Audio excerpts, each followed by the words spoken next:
सभी बच्चों को मेरा नमस्कार। मैं मदन सेमवाल, प्रवक्ता, राजकीय प्रताप इंटर कॉलेज बौराड़ी नई टिहरी। आज आपको फिराक गोरखपुरी जी द्वारा लिखित गजल के जो अंतिम 5 शेर हैं उनका उनका कठिन जो शब्दार्थ हैं, भावार्थ हैं और काव्य सौंदर्य बताऊंगा। इससे पहले आपने पिछले वीडियो में इनके जो शुरू के 5 शेर थे उनके बारे में समझा था, और आज आप जो है इस वीडियो के माध्यम से जो अंतिम शेर हैं उनके बारे में समझेंगे। ये गजल का जो छठा शेर है वो इस प्रकार है। तेरे गम का पासे अदब है, कुछ दुनिया का ख्याल भी है, सबसे छिपा के दर्द के मारे चुपके चुपके रोले। इसमें जो एक कठिन शब्द है पासे अदब, इसका जो अर्थ होता है लिहाज या इसका ख्याल होता है। तो कवि कह रहे हैं कि तेरे गम का पासे अदब है, कुछ दुनिया का ख्याल भी है। अपनी प्रेमिका से कह रहे हैं कि मुझे तुम्हारे गम का पूरा ख्याल है, पूरा लिहाज है। मैं तुम्हारी पीड़ा का पूरा सम्मान करता हूँ, परंतु मुझे इस दुनिया का, इस संसार का भी ध्यान है, इस दुनिया का भी ख्याल है। यदि मैं हर जगह तुम्हारे दुख को सबके सामने गाता फिरूंगा तो दुनिया हमारे प्रेम को बदनाम कर देगी। आगे कह रहे हैं कि सबसे छिपा के दर्द के मारे चुपके चुपके रोले हैं। इसीलिए मैं अपनी जो पीड़ा है उसको अपने हृदय में छिपा लेता हूँ और चुपचाप अकेले में जाकर के कहीं पे एकांत में रो लेता हूँ। यहाँ पर कवि का आशय ये है, अपनी प्रेमिका से जो कह रहे हैं कि तुम्हारी जो पीड़ा है, तुम्हारा जो गम है, उसका मुझे पूरा ख्याल है, उसका मैं पूरा सम्मान करता हूँ, लेकिन मैं के कारण से दुनिया के कारण से मैं उसको व्यक्त नहीं कर पाता हूँ, क्योंकि मुझे इस दुनिया का ख्याल है। जिस प्रकार तुम्हें पीड़ा है उसी प्रकार मुझे भी पीड़ा है, परंतु मैं अपने दुख को, अपनी पीड़ा को अपने हृदय में छुपा करके कहीं एकांत में जाकर के चुपके चुपके जो है रो लेता हूँ। अगला जो शेर है, फितरत का कायम है तवाजुन, आलमे हुस्नो इश्क में भी उसको उतना ही पाते हैं खुद को जितना खोले हैं। इसके जो कठिन शब्द हैं, फितरत, फितरत का जो अर्थ होता है वो स्वभाव होता है, प्रकृति होती है। कायम, कायम का मतलब स्थापित करना। तवाजुन, तवाजुन का जो अर्थ होता है वो संतुलन होता है। और आलमे हुस्नो इश्क, ये होता है प्रेम और सौंदर्य का संसार। तो यहाँ पर कवि कह रहे हैं कि मेरी जो है प्रेम और सौंदर्य के संसार में संतुलन कायम है, क्योंकि हम प्रेम में जितना अपने को खोते हैं उतना ही हम अधिक प्रेम पाते हैं। जितना हम स्वयं को खोते हैं उतना हम अधिक प्रेम को पाते हैं।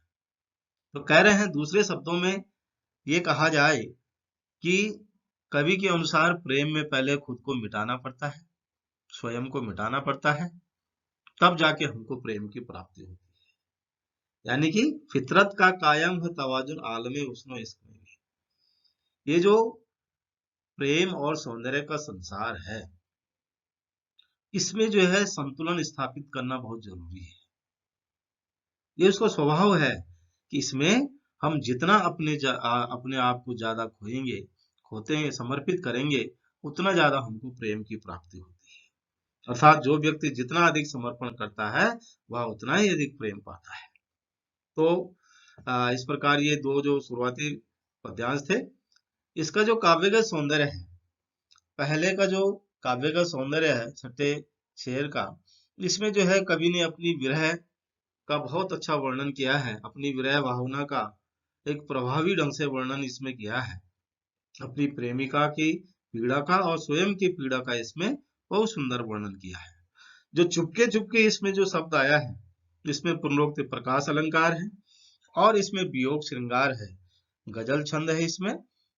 इसके अलावा जो ये 7वां जो शेर है, इसमें कवि ने एक प्रेम के स्वभाव को यहाँ पर एक स्पष्ट किया है कि प्रेम का स्वभाव कैसा होता है, उसमें कैसे संतुलन बिठाना पड़ता है।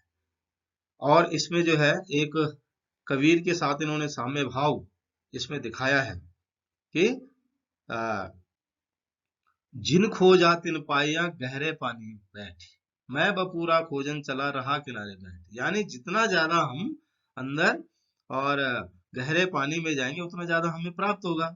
ऐसे ही प्रेम में है, जितना हम अपने आप को और ज्यादा समर्पित करेंगे उतना ज्यादा हमें प्रेम की प्राप्ति होगी।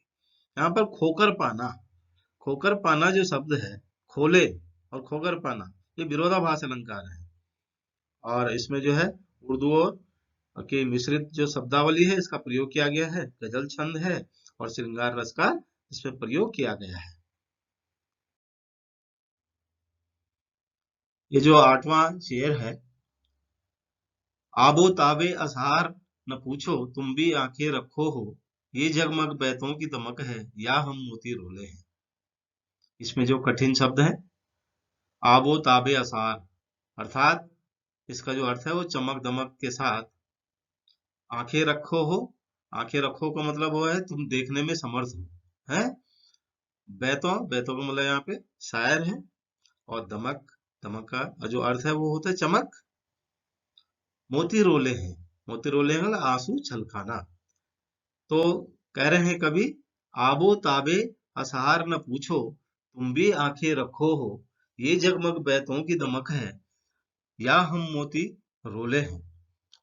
तो कह रहे हैं कभी इसमें कि ये जो मेरे शेरों की जो चमक दमक है इसके बारे में तुम मत पूछो, क्योंकि तुम भी आंखें रखते हो, तुम भी देखने में समर्थ हो। ये जो मेरी चमक दमक जो है मेरी शायरी में दिखाई दे रही है उस पर तुम फिदा मत हो, क्योंकि तुम देख सकते हो। तुम्हें अपनी आंखें खुली रखनी चाहिए, अर्थात तुम्हें ध्यान देना चाहिए कि ये जो मेरे शेरों में जो चमक है ये जगमग बैतों की दमक है। ये जो मेरे शेरों में चमक है ये मेरे आंसुओं की देन है। अर्थात ये जो चमक दमक तुम्हें दिखाई दे रही है ये मेरे आंखों से निकलने वाले आंसुओं रूपी मोती की चमक है। अर्थात इसमें जो है कवि की जो पीड़ा है वो उसके काव्य में दर्द उभर करके आया है कि किस प्रकार से जो उसके शायर है जो वो शेर बोल रहे हैं, वो चमक दमक वाले जो शेर बोल रहे हैं दरअसल उसके पीछे उसका दुख का कारण है उसकी आंखों से निकलने वाले आंसू रूपी मोतियों की वो चमक है। अगला जो शेर है, ऐसे में तू याद आए हैं अंजुमने में रिंदों को, रात गए गर्दू पे फरिश्ते बाबे गुनह जग खोले हैं। इसके जो कठिन शब्द हैं वो अंजुमने में का मतलब होता है शराब की महफिल, रिंदों का मतलब शराबियों को कहा जाता है, गर्दू का मतलब यहाँ पर आकाश है और फरिश्ते का मतलब यहाँ पर जो है जो देवदूत होता है। और बाबे गुनाह का जो अर्थ होता है वो पाप का अध्याय होता है। तो यहाँ पर कवि कह रहे हैं कि ऐसे में तू याद आए हैं अंजुमने में रिंदों को, रात गए गर्दू पे फरिश्ते बाबे गुनह जग खोले हैं। तो कवि अपनी प्रेमिका के बारे में कह रहे हैं कि तुम वियोग के समय इस तरीके से मुझे याद आती हो, तुम्हारा जो वियोग है वो मुझे ऐसे याद आता है जैसे शराब की महफिलों में शराबियों को शराब याद आती है, और जैसे आधी रात के समय जो देवदूत हैं वो संसार के पापों का अध्याय खोलते हैं, ऐसे तुम मुझे याद आती हो। अगला जो शेर है, सदके फिराक एजाज सुखन के कैसे उड़ा ली ये आवाज, इन गजलों के पर्दों में तो मीर की गजलें बोले हैं। यहाँ पर जो कठिन शब्द है वो सदके का मतलब होता है कुर्बान होना। एजाज सुखन का अर्थ यहाँ पर जो बेहतरीन काव्य है। और पर्दों का मतलब यहाँ पर जो है एक जो चरण है अलग अलग चरण, वो इसका अर्थ है। तो यहाँ पर कवि कह रहे हैं कि सदके फिराक एजाज सुखन के कैसे उड़ा ली ये आवाज। अपनी गजलों पर लोग मुग्ध होकर के कहते हैं कि फिराक तुमने इतनी अच्छी शायरी कहाँ से सीखी है। यानी कि अपनी गर्व करते हुए अपनी शायरी पे वो कह रहे हैं कि लोग जो मेरी शायरी है उस पे मुग्ध होके कहते हैं कि तुमने ये शायरी, ये जो शेर है, इतनी अच्छी शायरी कहाँ से सीखी है, कैसे उड़ा ली आवाज, अर्थात तुमने ये कहाँ से सीखी है। आगे कह रहे इन गजलों के पर्दों में तो मीर की गजलें बोले हैं, कि कवि कह रहे हैं कि इन गजलों के शब्दों में हमें मीर कवि की गजलों की समानता दिखाई पड़ती है। ऐसा लोग कहते हैं कवि के बारे में, कि लोग फिराक के जो शेर हैं, शायरी हैं, उसके बारे में कह रहे हैं कि तुम्हारे जो शायरी है, उन शायरी में, उन गजलों में जो शब्द हैं, उन शब्दों में हमें मीर कवि की गजलों की समानता दिखाई पड़ती है। इसका भाव ये है कि कवि की शायरी जो है इतनी प्रसिद्ध है कि वो जो मीर हैं, कवि मीर हैं, उनकी शायरी के समान वो उत्कृष्ट श्रेणी के एक कवि बनकर के उभरे हैं। तो इस प्रकार ये भावार्थ है। अब इनके जो काव्यगत सौंदर्य है, जो ये तीनों अंत के जो शेर हैं, इनके जो काव्यगत सौंदर्य है, एक तो इसमें कवि ने विरह को काव्य की सृजन का आधार बताया है। जो पहला ये जो ऊपर वाला जो शेर है, जो 8वां, उसमें कवि ने जो अपना काव्य है उसके सृजन का आधार जो है विरह को बताया है, और इसमें मोती रोले विरह को व्यक्त करता हुआ दिखाई दिया है। आंखें रखना एक मुहावरा इसमें है, उर्दू की कठिन शब्दावली इसमें है। आबोताब, आबोताब में अनुप्रास अलंकार है और वियोग श्रृंगार है इसमें। दूसरा जो इसमें 9वां है, इसमें इसमें भी विरह अवस्था का बहुत ही सुंदर चित्रण किया गया है इसमें। ऐसे में तू याद आए अंजुमनी मैं के रिंदों में, मतलब जिस प्रकार से जो है शराबी की महफिलों में शराबियों को शराब याद आती है, वैसे तुम मुझे याद आती। बड़ा सुंदर इसमें वर्णन किया है।